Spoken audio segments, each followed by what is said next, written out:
2024 সালের 5 June Boeing Starliner ক্যাপসুলে চড়ে মহাকাশে রওনা দেন মার্কিন নভোচারী সুনিতা উইলিয়ামস ও বুচ উইলমোর। এটি ছিল নাসার নভোচারীদের নিয়ে বোয়িং স্টারলাইনারের প্রথম যাত্রা। এই ঈদে জামা জুতো অ্যাক্সেসরিজের ডিসকাউন্ট। মাত্র 21 দিনের মিশনটি গড়ায় 9 মাসে। স্টারলাইনার ক্যাপসুলের যান্ত্রিক ত্রুটির কারণে তারা আটকা পড়েন মহাকাশের এক অরবিটাল ল্যাবে।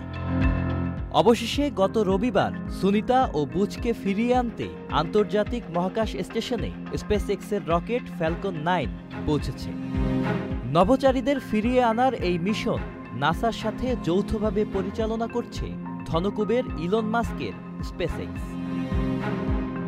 নাসার নভোচারী বুচ উইলমোর ও সুনিতা উইলিয়ামস প্রায় 9 মাস আন্তর্জাতিক মহাকাশ স্টেশনে অবস্থানের পর অবশেষে পৃথিবীতে ফিরছেন। তাদের বহনকারী স্পেসএক্সের ক্রু ড্রাগন মহাকাশযানটি আগামীকাল বুধবার 19 মার্চ 2025 ফ্লোরিডার উপকূলে অবতরণ করবে বলে জানিয়েছে NASA.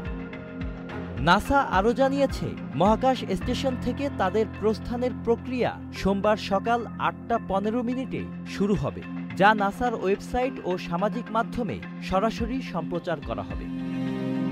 Sajid Abdullah, channel I.